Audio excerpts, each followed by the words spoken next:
Dennis, welcome to the Gymnastics Growth Show. Thank you. This is your first podcast. Yeah. It is. Yeah, it feels really weird. I've watched plenty, Right, okay. listened to but actually being in person. It is a bit weird, but no, thank you. You're welcome. And this is actually our first solo guest podcast. We've had a group podcast, but one-to-one. Yeah. I think you can't underestimate the power of actually having the conversations face-to-face rather than us doing things like this through Zoom. I just find that the connection's totally different. Yeah.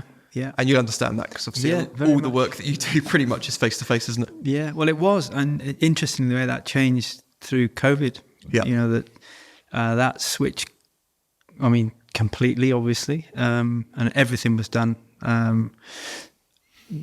which gave us a lot of benefits. It was very, very focused work. There was no wasted time in it. It was very traveling focused. Travel, but also the conversations. Yeah. And what I found was they'd start off like 2 hours. And then now they're never more than half an hour. It's like right on it, right to it. But more to do them remotely. To do them remotely. Right, that's interesting. Yeah. So, but what, in hindsight, I think that I would have, when we could have gone back to doing more time in situ. Yeah. But weirdly enough, it was something that seemed to be more favoured. Mm-hmm. Once we got into that rhythm, I think this is the way of doing it. And for me as well, I was thinking, well, Christ, we're making a lot of progress. I probably did some of my best work over COVID. Yeah. Just because I sort of, it was almost like intuitively knew what needed to be done. Mm-hmm. Needed to get at the coaches. It was 10 hours a day. We were working with a lot of people at the time. Yep. And just get on it. Just make sure they're okay. Get them to use the moment to learn. So I saw COVID as a very, very positive thing. Yeah. Which sounds really bad given that it wasn't. Of course. But it was very positive. I saw it as an opportunity for people to learn an awful lot. And so I thought, this is fantastic. You've got a captive audience now. They can just go at it. And we did and made some really good progress.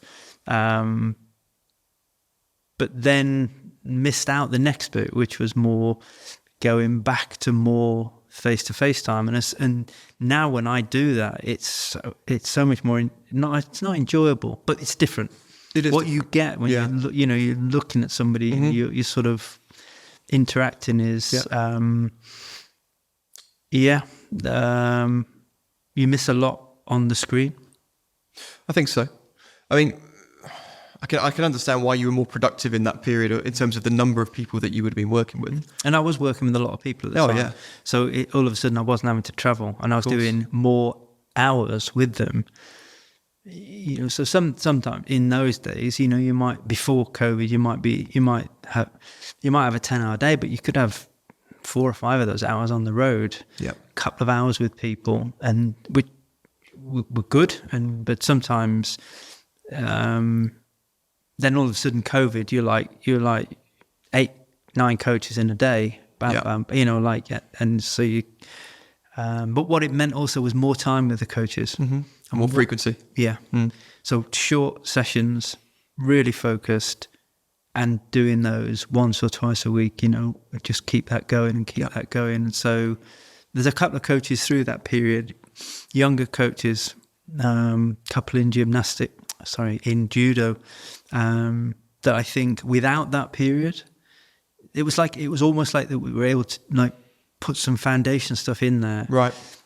Because we were asking the questions and getting into the nitty gritty of it, like each week rather than maybe meet somebody once every 4 or 5 weeks. Right. So there might be slightly longer sessions when you were meeting them and you be in the environment, so you learn a lot. You can, you see them obviously coaching and stuff. But because we were doing that very intense thing, it got into a lot of detail with things and it meant that people had to keep coming back to that question. And I think there's a couple of coaches there that really benefited, which is it sounds weird, but in that sense, COVID it presented opportunities, didn't it? So it's not that it was an enjoyable time, but it was a time. But I enjoyed it. Yeah, and it was really weird. I enjoyed it. As well. For me, it was, and maybe that says more about weirdness of personalities and things, but I thought, great. Yeah. No distractions now. Time at home. It wasn't time at home, but it was, yes, but focus. Yeah. Like, it's just like, we're on it now. No, there's no fluff here. We're we're not wasting any, we talked previously about, you're not wasting any energy here. Yeah. It's all focused at the thing of trying to help people grow and get better, So yeah, it was very positive in that sense. Well, and I appreciated the check-ins that we had through COVID as well, because they were important and timely for me at times where I wasn't doing too well. So just having a familiar face. But I mean, we've met many times, of course, over our relationship, which I was just thinking has probably been, it started the ECAP program was 2011. So we're going on for, that's 13 years already. And I think we did some work before ECAP even started. Oh, we did, because I'd already started my role, already of course, started as a national coach, in 2010. So looking at a 14-year relationship. We spent many hours together. Pretty cool, But yeah, it is cool. And the amount of times we've met with no agenda. Yep. And 5 hours later, I'm on my way home, and I just think, when do I ever sit down and talk to someone with no agenda for 5 hours? But I mean, they're obviously rich conversations. Yeah. I think that's. I'd like to say that was by design, in the sense of some great, visionary, but it wasn't. I think what happened there in the early stage of our business was my somehow belief that. And Helen Langer says this, Professor Helen Langer says this very beautifully. She says, like, people talk about what's important to them. So people behave in ways that are consistent with what they believe. So if people are not going to talk unless it's important. So it always seemed to me that was, given the fact that we were dealing with complex things in coaching, that people would arrive. And that all of the things being equal, if you just created the right feel and confidence and trust, they'd just start talking. And then you could use whatever they were wanted to talk about to explore. And I often use the word in the early days, to detonate some learning from that. Because taking different perspectives on that. So it was like, you don't need to worry about what people are. You don't need to worry about people because they've definitely got things they want to talk about. The only thing you need is to have some confidence that, okay, we can go with this. And of course, to begin with, you probably don't have. But I think the more time you spend in front of people at this level that we both worked at, then these are bright, thoughtful, the good guys anyway. They're so you're never running out, as I've said to you before, you're never going to run out of things to talk about in this business. It's challenging. So do you see, so someone like me, I mean, how old was I when I first started? So it would have been early 20s, 22, 23, something like that. Do you see them as a project? I mean, you've worked with so many high-performing individuals. Yeah. I mean, I dare to think about how many of the coaches that you've worked with have won, like what their medal count is collectively. I mean, you've worked with a lot of people in a lot of sports. And I, having had similar conversations with those individuals, know the impact that you truly have made on their lives in the same way that you've made a significant impact on mine. So when you first meet those people and you know that you're going to be in it with the long term, does that for you think like this is a project for me now? I've never had the language project. Yeah.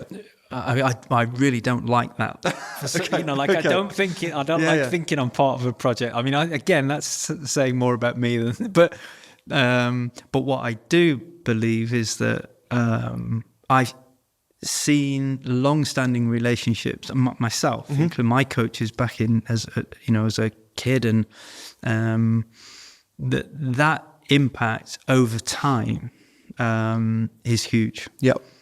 So I'm a great believer in, and I've probably said this to you before, that if we meet for an hour, this is going to be an hour that makes a difference. Mm-hmm. If we meet for the next 14 years, then it will make a difference. But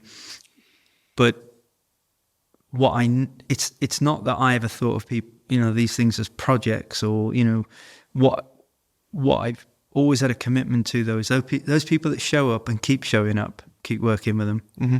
like yourself. Yeah. You know, like, you know, we've worked, whatever you've been doing, one way or the other, you keep showing up, you keep showing interest, you keep being curious, you keep expanding your knowledge, the tools that you've got, and whatever. And that's, yeah. And so so all of the people that you're talking about that have gone on and you know done and got these tangible successes with medals and things, they're all people that they were going to do it anyway. It's just that someone like me can help that a little bit. Yeah. Help give that a bit of scaffolding now and again. And but yeah, there's lots of people that I've worked with that they don't keep showing up. Right. And therefore the relationship doesn't sustain. There's nothing. They literally don't show up and buy that. I mean, I don't mean show up to meet. I mean, they've stopped learning.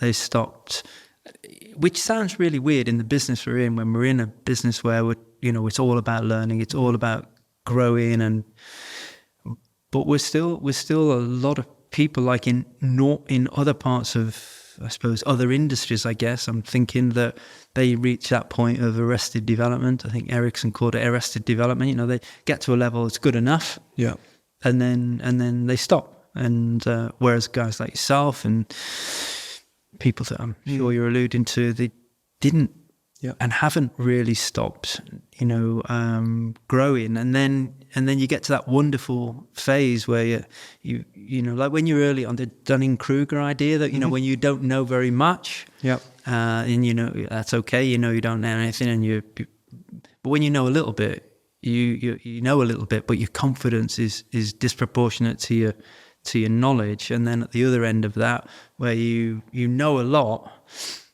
and you really, really doubt yourself because you don't know anything. So so it's sort of watching people on that journey that have gone from no confidence, because rightly so, they didn't know anything and they didn't know what they were doing. But they all had a passion and almost a mission to help others. And that I know we've talked about that many times about there's something about some people in this business that they were just going to do it anyway, and they were put on this planet, I believe, to help others and teach and coach or whatever that might be. And they're really, really cool to work with, of course. But they never stop. They never stop, and they never stop. It's the curiosity that comes with that, and the sort of trying to work things out. And that really fits with me because you're a curious person. Yeah, as well, because I'm interested in, I'm interested in the way those sort of things work. I've always been interested in the way people learn, and where that comes from, and of course how we help that, or not. How we get in the way of that, which is not an unusual thing to see, but. People have got to have that curiosity, and they've got to have that humility as well about them to keep learning. When I see coaches that have really switched that off, it's quite sad. I think that, not least of which is because if we're going to have kids around us that are learning, we need to model that ourselves. We're not the finished article. We never are. But a lot of people in a lot of areas, I guess, think that it's good enough. It's just the wrong message to the kids. What we model is the most important thing. So if we're not modeling that we're learning, and we're getting better, and we're challenging ourselves. That I always say that about simple things like reading. I'm always going to read something at least once or twice a year that is not something. I'm going to struggle with it, right? I remember probably this time last year, I read Nassim Taleb's Anti-Fragile book. Okay. I mean, if you ever get, the guy's probably the most famous modern day philosopher intellect. I mean, he's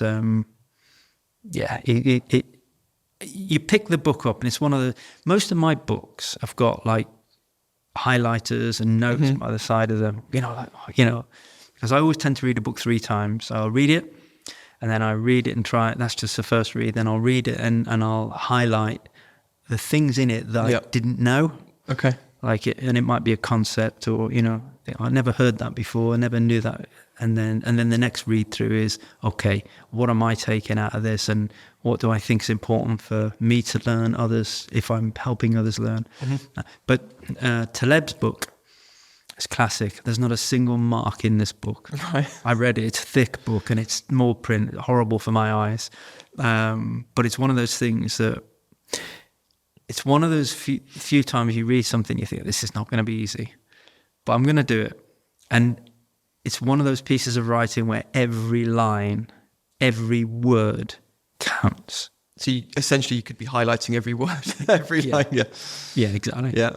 It's like, so I'm always I'm always going to try and do that, because I think that, again, apart from widening our horizons and giving us different perspectives, I think there's a tendency in coaching for too much for people to think they don't have to do that, and I do that because I just know there is, and I know that we need to model that, and we need to model that.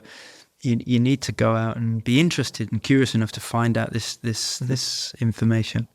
Stephen Kotler's got a great thing. He's the guy that wrote, the flow stuff, and he's probably one of the foremost experts in performance in the world. And he's really interested in the sort of the neurobiology and the biology of flow states, which is cool stuff. But he talks about like learning a lot, obviously, and he talks about reading, and quite interesting, because he says, like, when you read a book, it may take you 5 or 6 hours to read, depending on, how dense it is.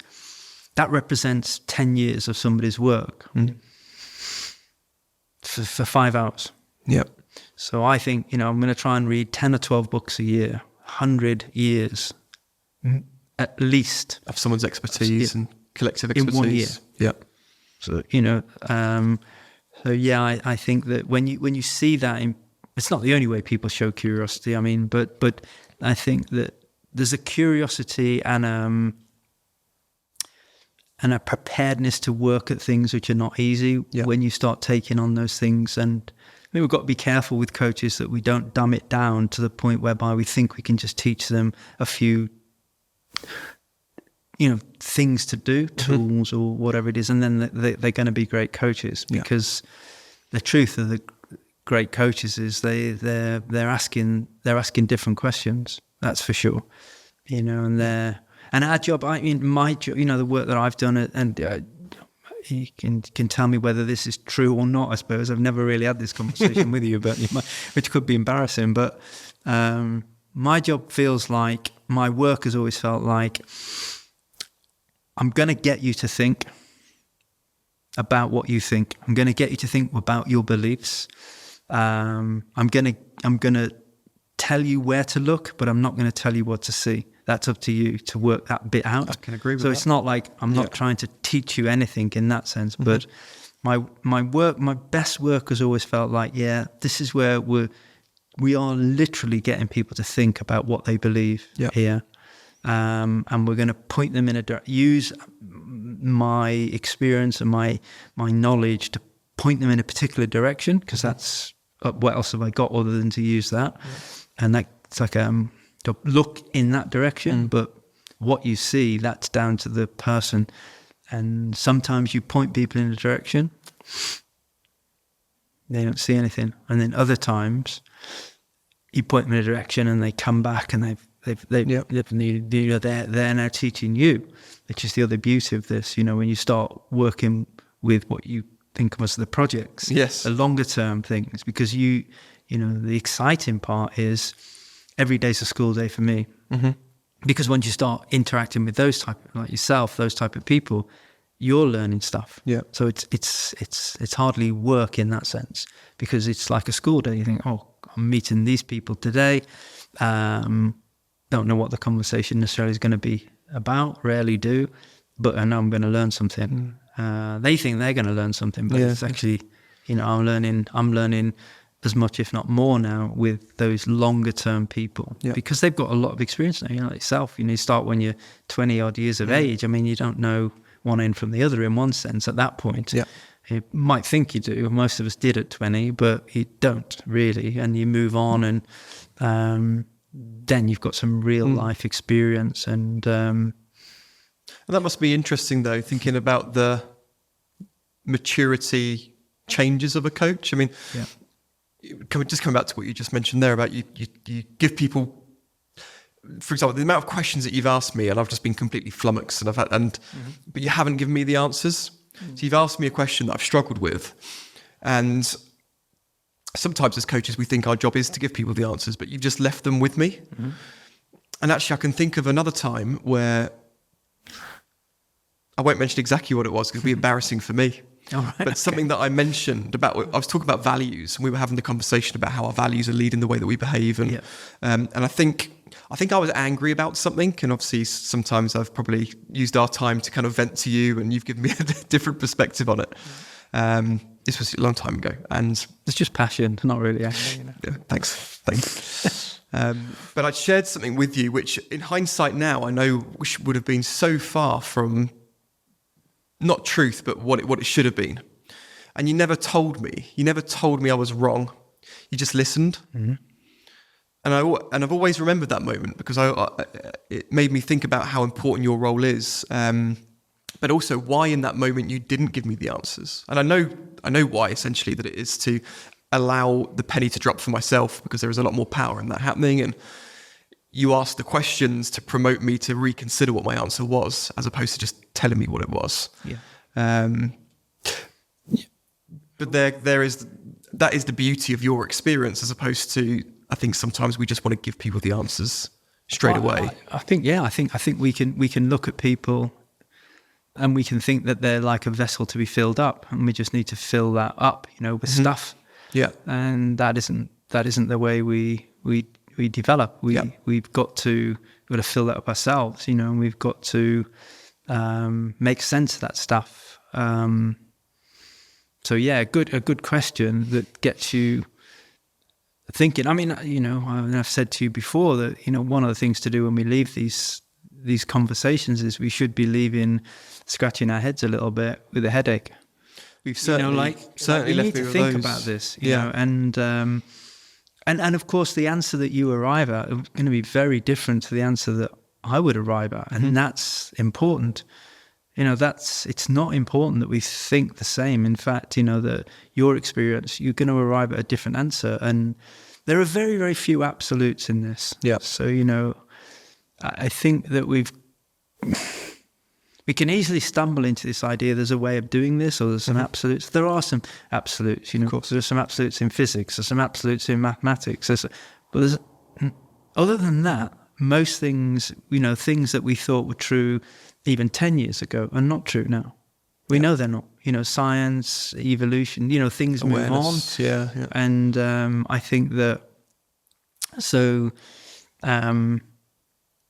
trying to help people understand that they're not wrong, but there are different different perspectives. And I would say the only thing that's wrong is when people decide this is right. Yeah, they don't go, well, yeah, this could be right, or this could be a way for us to explore. This is a way. This is a way. But there are other ways, and there are other ways of looking at the same question. There's other perspectives on that. There's other stuff that we don't know about, and it's again that whole stuff about sometimes we're looking in the wrong direction. And which we talked about earlier, didn't we? Yeah. Sometimes you got to turn around and look at it in a different way. Yeah. And I often think of that, then in the Apollo missions, and the first time they saw, the blue marble. Suddenly we saw the Earth we saw it for the first time. Nobody had ever seen that. And when you saw it in its totality, we had a different perspective of the planet at that point. As a species, we just saw it differently. And I think that, without extending that too far, but it's like, look at the problem and look at it in a few different ways. Ask some people for a different perspective. Read some stuff. get a different perspective on it. Be curious enough to explore different perspectives.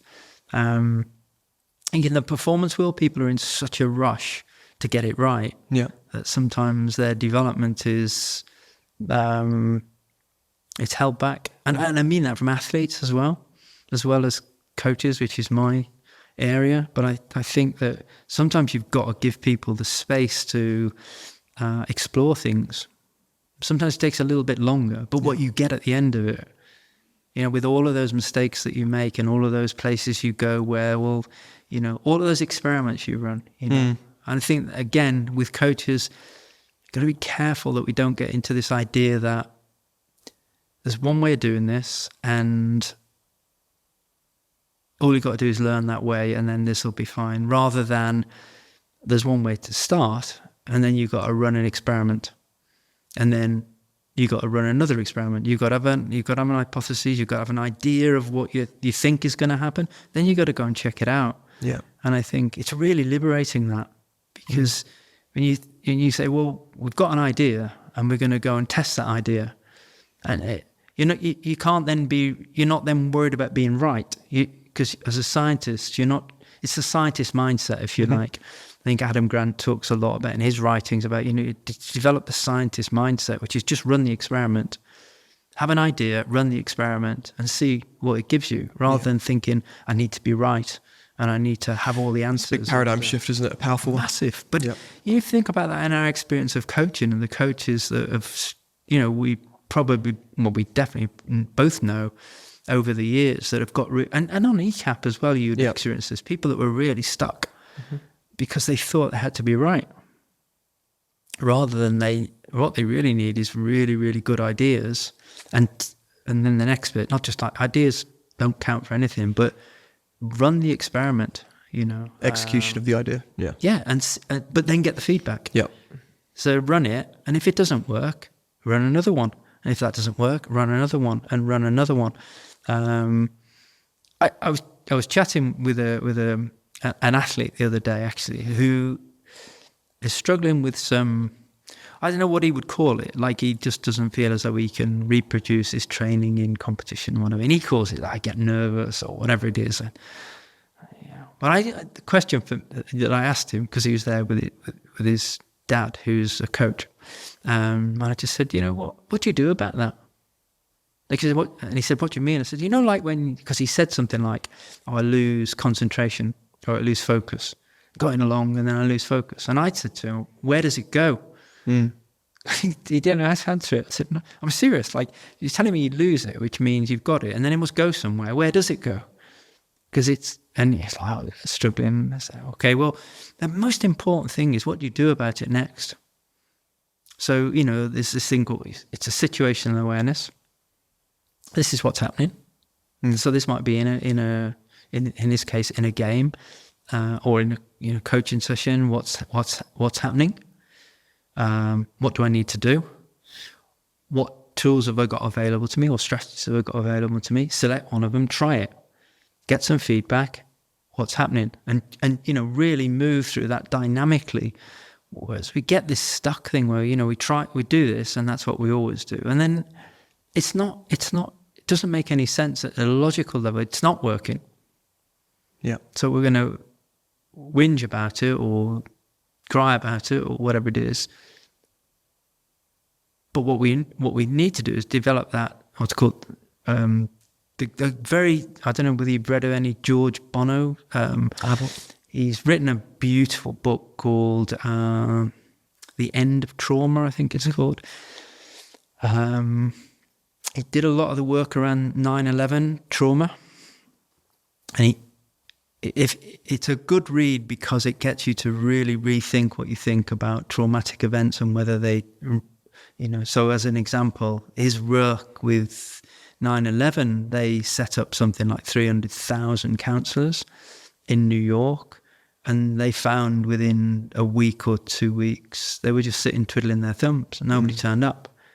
And they thought, that's weird. Nobody's turning up. So they did advertising campaigns, still nobody turned up. Anyway, to cut very, very long story short, his work basically showed that most people, something like 2/3 of people, do not have long-standing traumatic PTSD and what have you, 2/3. And of that remaining third, a very, very small proportion of people have what turns into full-blown, what we would now call PTSD. Right. Most people, well, they're sad, they're upset, they find struggle in the early stages, they get through it. And his big thing is that people, human race is resilient. Evolution tells us that, right? We haven't fallen over at the first time something bad has happened, right? Yeah. We've managed to keep going, so we're pretty resilient. And to get to that point, what he's done is then look at, well, what is underpinning that resiliency then? And he talks about this flexibility mindset, which means we've got people that we've got high levels of optimism, we've got high levels of turning difficult events into challenges rather than threats, and we've got high confidence that we can cope. And if you think about that in terms of what we're trying to teach athletes or we're trying to teach coaches, if you're never worried that you won't be able to learn, there's nothing to worry about. If you know you can cope with anything that's in front of you, and so you've got a high level of confidence in your coping, and that you can turn anything, any threat into a challenge, then pretty much you're going to be able to cope with any athlete issues you've got. Athletes underperforming, can't learn something, or struggling with whatever it might be. You're going to turn that into a challenge, and have a confidence that you will work this thing out. But the other part of that work is very powerful. That's like what they call the flexibility sequence, which is very simple. What's happening? What needs to happen? What have I got available to me? Feedback. And just literally going through that rather than being stuck. As a coach this isn't working. Well, just keep doing it. Yeah. Like change, get the feedback. And I find this with things like, learning styles and communication styles, and am I a red or a yellow or I think, well, that's interesting. I mean, like, if you've got a good relationship with your athlete and you try something with them and it's a good relationship, a trusting relationship, a caring relationship, they're going to tell you when it's not working, right? Yeah. They just say, can we try safety? Yeah. Try something else. That isn't working. It's not, and as the coach, you don't think there's something wrong with you. That of course it should be working. I'm the coach. You go in, no, that's cool. That's feedback. Like, I've tried this, that isn't working, so I'm going to try something else. That isn't working, I'll try something else. And you just keep trying some different things. Like, if I'm not getting through to you, then I'm just going to try. You just tell me a different angle. It's not working. Yeah. Great. Short interruption. If you're a head coach, club owner, manager, or leader, check out our high performance health check for a free insight into how well your club's operating within our 6-category framework. Head to nickroddick.com/health check to take our 10-minute assessment. We'll send you the results straight to your inbox. Back to the episode. Can there be the risk of not allowing time for something to happen? Yeah. So you run an experiment and you're too quick to go, let's run a different experiment. Whereas actually, you've described a lot in the past about the messy practice. So sometimes you just got to allow something to sink in before you go, right, that experiment is over. The experiment's you've got to have that reality as part of your experiment. Like, if this interesting, because I think that it may be that people are running the experiment often, but they are too quick to change before they've got the data, for want of a better term. And that's because they're trying to take the uncomfortable bit out of it. Because one of the things for sure is if we're going to learn, we're going to suffer. Yeah. Like suffering is almost like the emotional indicator of learning. When you're suffering and it's struggling, struggling is probably a more useful word rather than suffer, but you're struggling. When you're learning something, by definition, you're struggling. That's the emotional signature of learning is struggle. And I think people increasingly too quick to want to sort of like take that struggle away. Solve the problem, rescue the athlete, give them the answers. And I think, there's a really odd phenomenon in coaching, which is whenever you observe coaches, this can happen. It's weird. I've done it myself. But coaches that, if you observe a session of a coach, they'll often put on a session which makes the athletes look really good. Mm-hmm. Because weirdly way, they think that makes them look really good. Yep, go on. So you got this, what's called self-presentation. I want to make I want to make myself look good. So I don't want the kids doing things where they look they're being challenged too much. Yeah. And and it's scrappy and there's tantrums, and I'm not going to show you that bit because that weird daft. It's daft, but we then get this idea that reflects badly on it. Ironically, it reflects really well on you because when you see that, something's happening, right? The learning's happening. Yep. There's a bit of emotion, there's a bit of like spitting dummies, and there's a bit of, scrappy gymnastics, whatever. Really scrappy gymnastics or whatever else we're looking at. Now we know it's happening. But I think, a lot of definitely inexperienced coaches don't have it's probably not the right term, but it's like the toughness to stay with it. Mm-hmm. You've got to stay with it. If we think about scaffolding that we provide for the kids, not too much, not too little, but it's made of three things. One is a direction. What's the goal, if you like? Some challenge. It has to be challenging enough to get people awake. Otherwise, it's just bored, and some support, some social support and whatever. But sometimes we don't want that challenge enough. Mm-hmm. And failure is, in the world that we work in performance, increasingly it's like as though fail is a bad thing. Like that you don't want to fail, but it's the only time learning actually takes place. Right, it's the only time we know we're learning. Yep. But I think that coaches can be dangerously incompetent with that. It's really, really, as you know better than I do, it's really, really uncomfortable when you're in the middle of that. Mm-hmm. And it feels like, because you as the coach, you don't know it's going to be okay. You don't know where this is going. This could be a session, an hour. It could be a month. It could be 3 months. Mm-hmm. And we're right in the ugly zone. And then it's emotional for everyone involved, and then panic, fear, which is obviously it's draining. Yeah, it's just draining. It's draining when you see, we're creatures that we're hardwired for empathy. We know what that feels like. We watch kids that are struggling, learning difficult things. It's difficult. We should have that empathy. We should feel that. That's what keeps us safe and human. But when you, I can remember back in the dark ages that I coached, just standing there thinking months and months, in the cold, and watching kids in the middle of winter thinking, Jesus, is this ever going to happen? But you've got to provide the right challenge. You've got to provide the right support.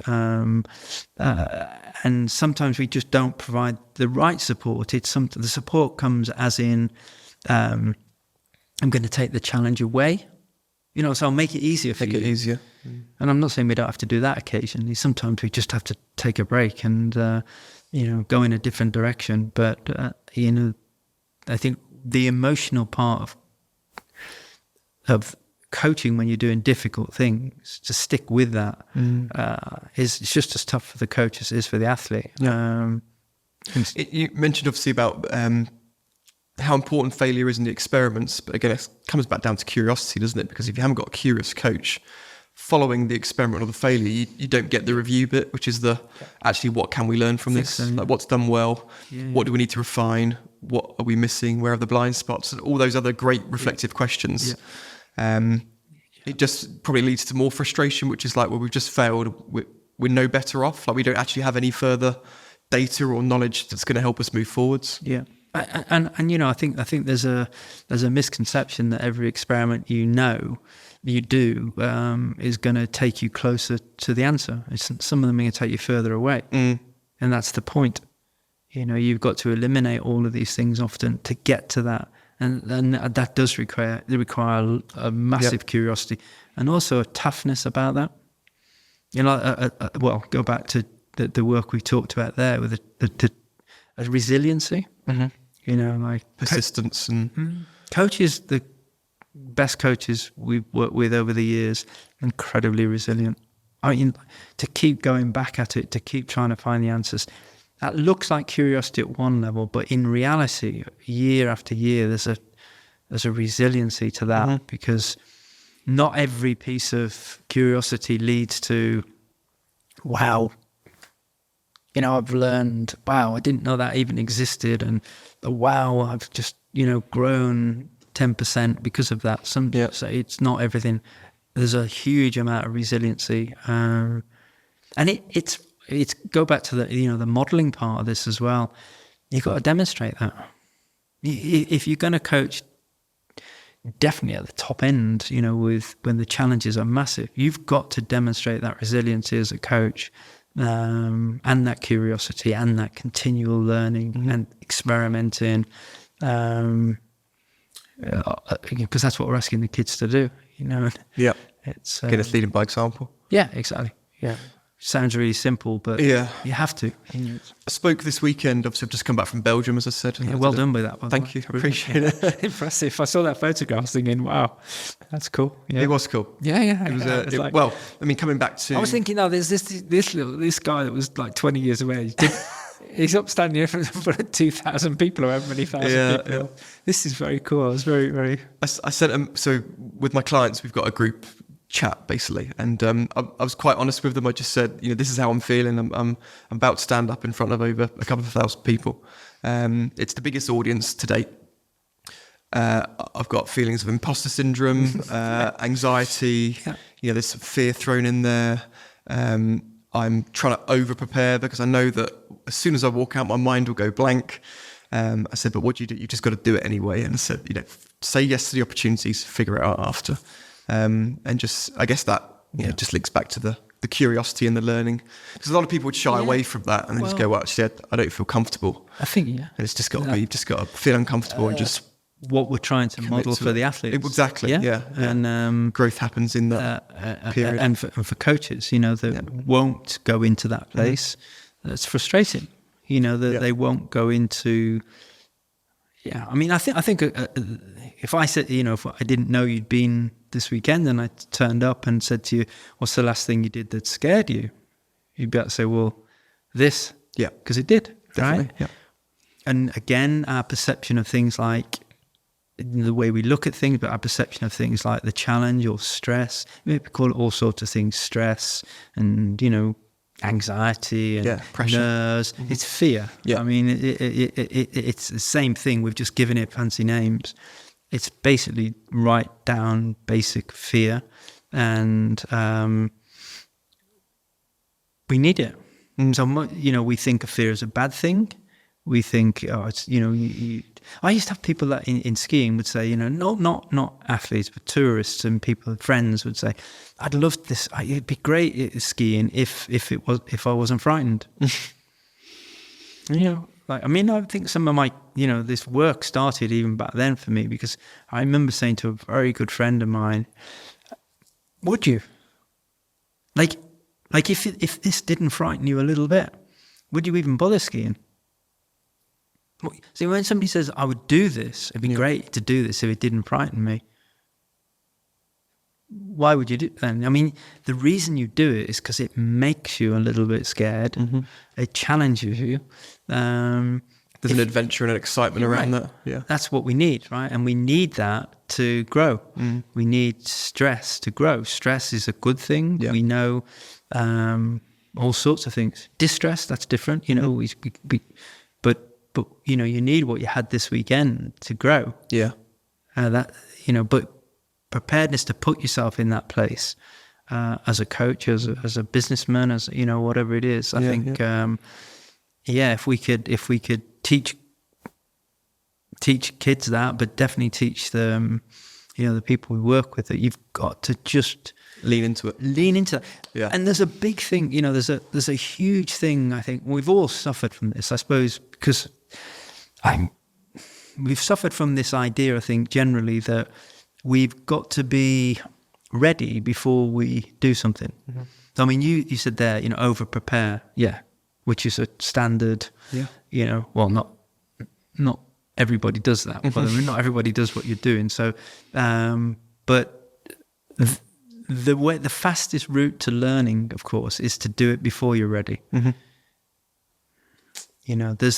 There's this whole work around people that pick up languages, which is really interesting, around what is it that differentiates adults that can pick up language. So we think, if you don't learn foreign languages as a kid, somehow something happens in the brain that means you're less likely to learn it, which is a whole nother conversation, which is based not in complete fact. But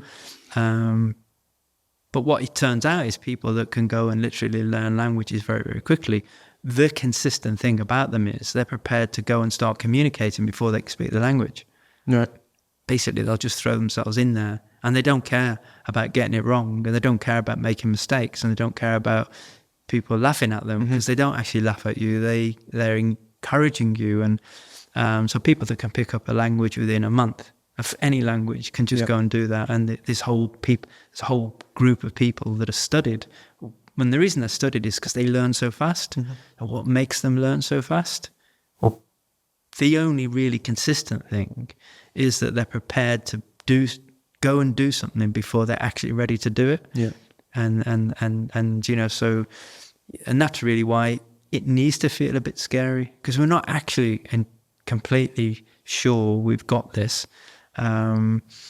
Just a little bit outside our comfort zone now. Yeah, that optimal dose of stress. Yeah. One of my favourite quotes from The Greatest Showman, one of my favourite movies, is "Comfort is the enemy of progress."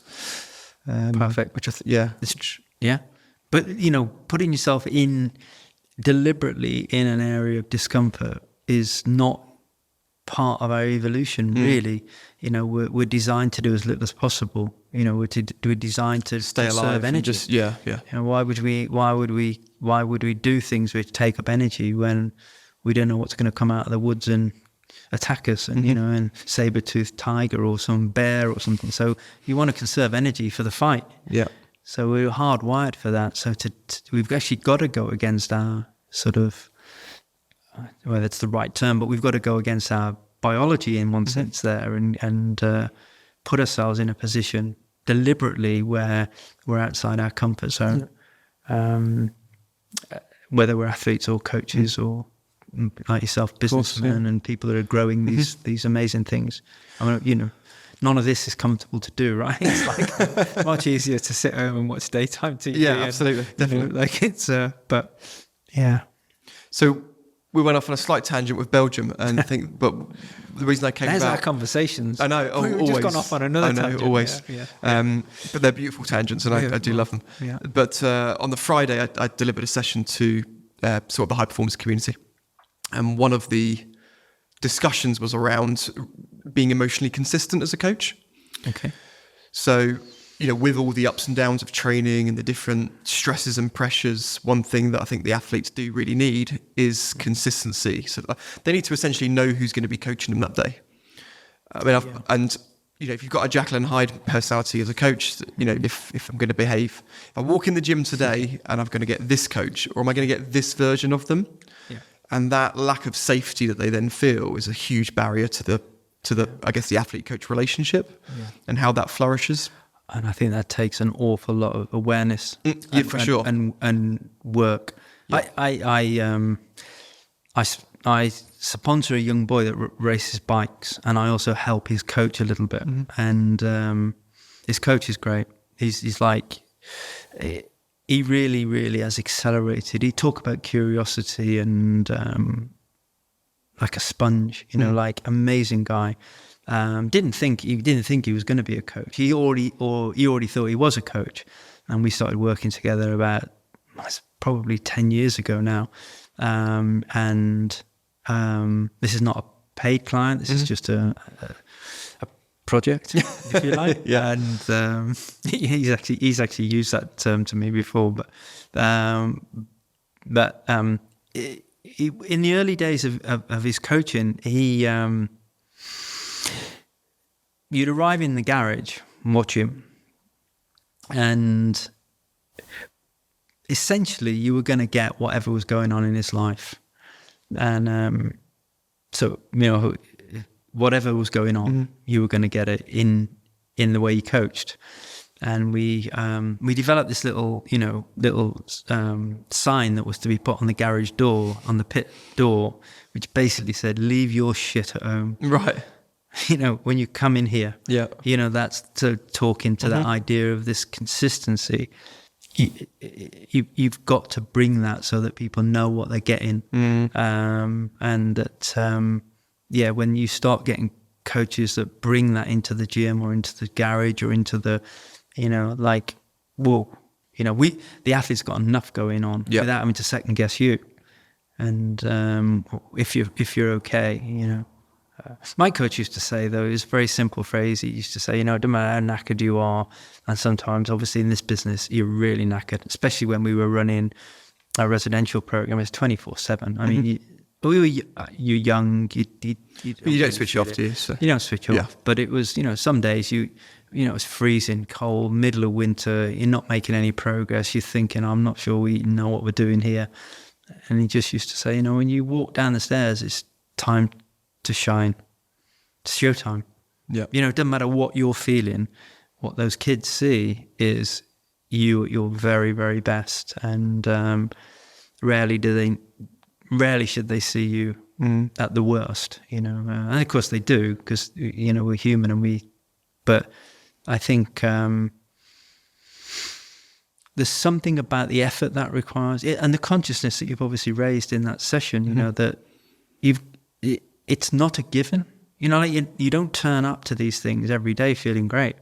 But if you know that you've got to turn up with a level of, then it's like you have to. It's not a negotiable. That you can't have coaches turning up or leaders full stop, and the people that we're working with are second guessing. If we're okay, and I don't mean that they shouldn't be,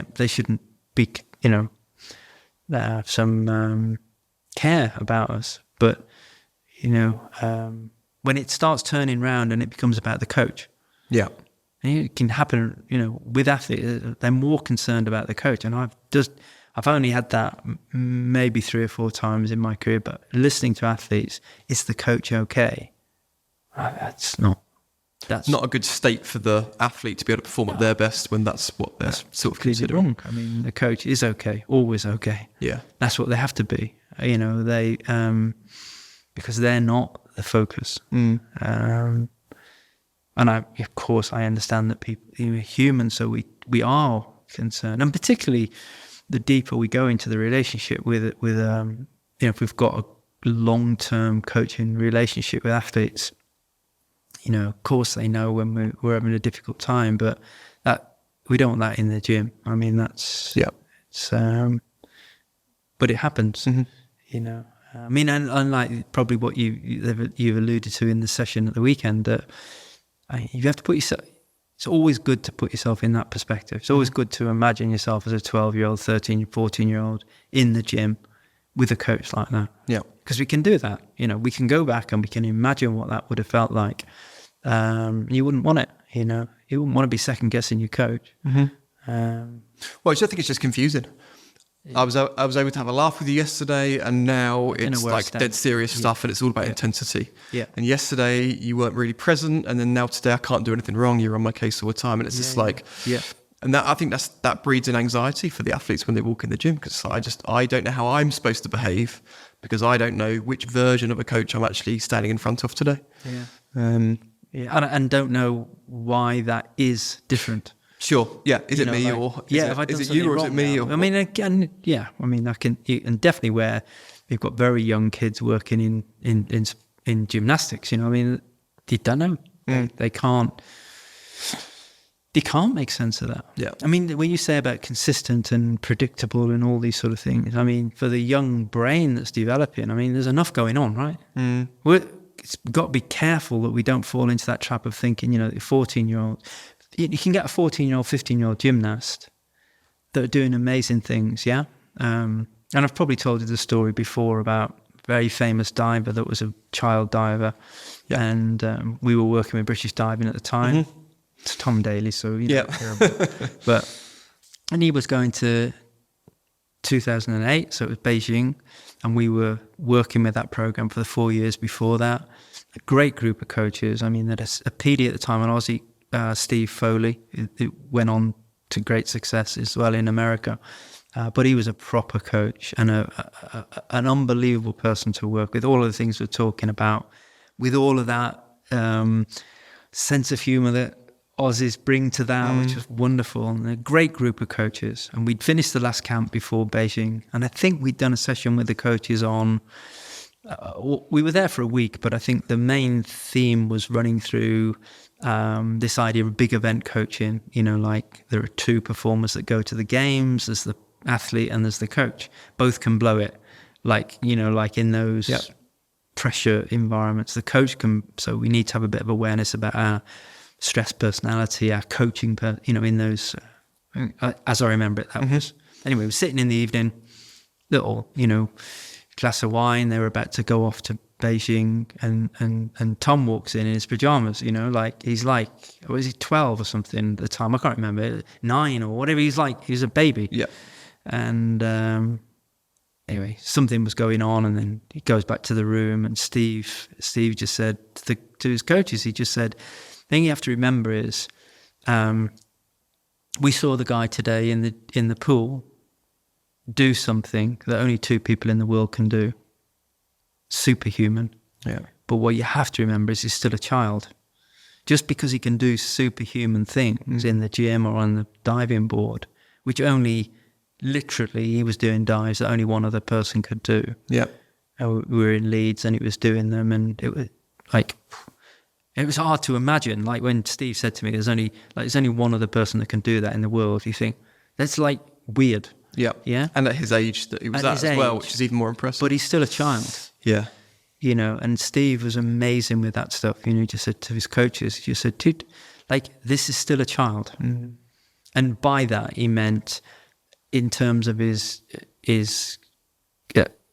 cognitive and emotional development, you look at him and he can do something that's superhuman, and you could be mistaken to believe that you're talking to an adult. Yeah. Because he can do something that nobody can really imagine doing. But he's not an adult. He's a child who thinks like a child and emotionally is a child. Yeah. Which doesn't really square it when you see people doing superhuman things. You don't. Sure. But it is, you know, and I think that when coaches are inconsistent in dealing with very young people, I mean, if you want to set off a bomb in their head, I mean, they don't know what to do with it. They're not adults. An adult would be able to go, well, you know, they're having a bad day, so, you know, they need to sort their lives out, or they need to do this, or, you know, whatever. And just compartmentalize that and go, it's not, well, you'd address it, wouldn't you? Yeah. Or you'd have an argument about it or something, but, you know, it's not to do with me. They're just having a bad day.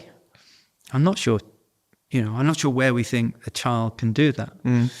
You know, I'm not a child development expert specialist. Well, if we look at the evidence, it doesn't happen in gymnastics, does it? You know, you don't get the children challenging the coach or asking the questions or having those assumptions. No, we have to treat them.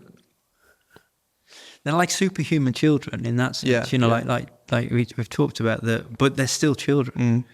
So what they understand of the coach around them is really, really important. Yeah. I mean, it's shocking to think that, you know, a young kid might think that they've done something wrong.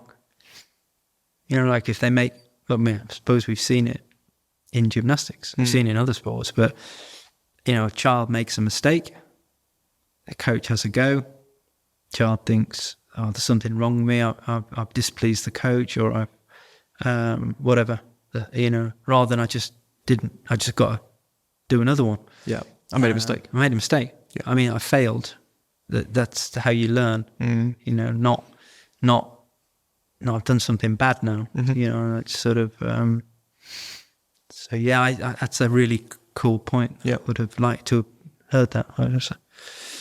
Gymnastics, I think, probably traditionally didn't know why this happened, but this, you know, like it's always tended to have fairly long-term relationships with athletes, and some athletes have had the same coach. You know, we talk about Max and Scott, and, you know, first time I worked with Scott, I mean, you know, like Max was like 9 or something. Yeah. You know, like it's incredible. But long-term coach-athlete relationship, the word coach means vehicle for long distance travel. It's like, it's meant to be long distance. Lots of people find that difficult and can't quite understand why that is so important. But it's important. It's important for a couple of reasons. One is, how do you grow as a coach unless you're working with somebody who's stretching you? You don't. So is Scott Hahn the coach today that he was when I met him? Of course not. He basically was a beginner then, and now he's one of the, you know, the most successful, you know, most decorated coaches in the world, and rightly so. Fantastic, you know, done an amazing job. But he wasn't then. But it was that journey with Max, really, that then he has to learn. So, you know, you're always only one page ahead of the athlete in that sense. So you have to learn. You're forced into that. Yeah, you know, and you know, and there's a lot of evidence about you know, you learn best what you teach. You want to if you want to learn something, teach it. You're going to learn it. You know, so that's what happens with these long term. But I think way more importantly, and this really comes from. This is a bit abstract, but it comes from the Finnish educational system is very successful. Like when they have these academic competitions that they run every 4 years or whatever to see which nation is producing the best academic standards of 11, 12, whatever it is. They do these standardized tests. Finland did, at least until the last, making this up a bit, but say the last 5 years, outperformed every major nation in the world, including China. And, you know, like the kids were off the scale in terms of, and it wasn't just that they had the top kids that were off the scale.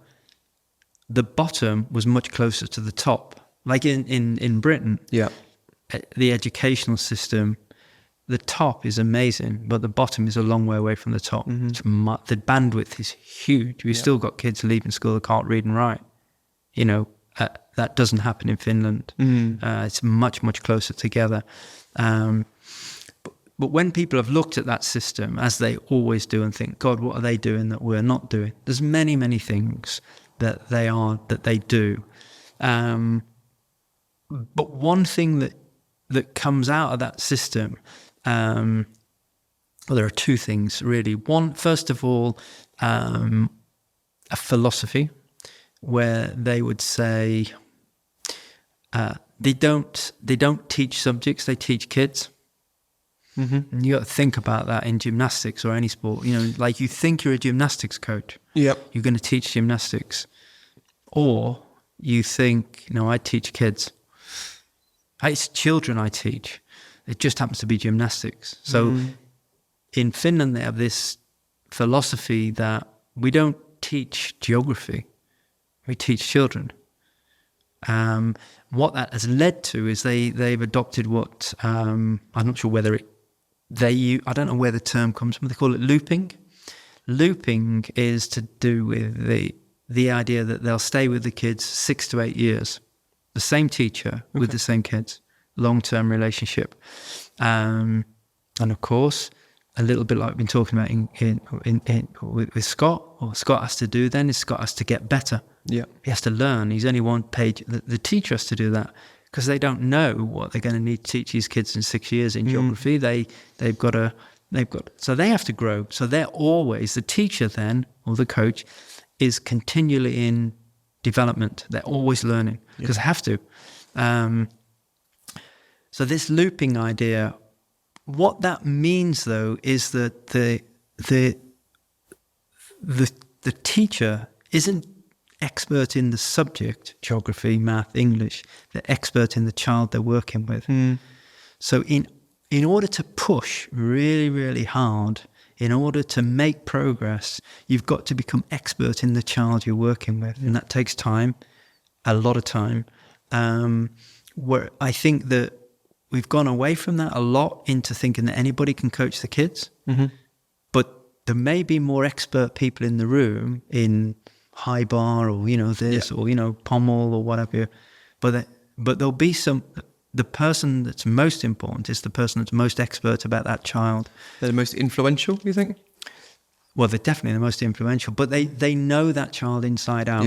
Yeah. So, coaches will think that what they're trying to do is learn something about learning theory or skill acquisition or,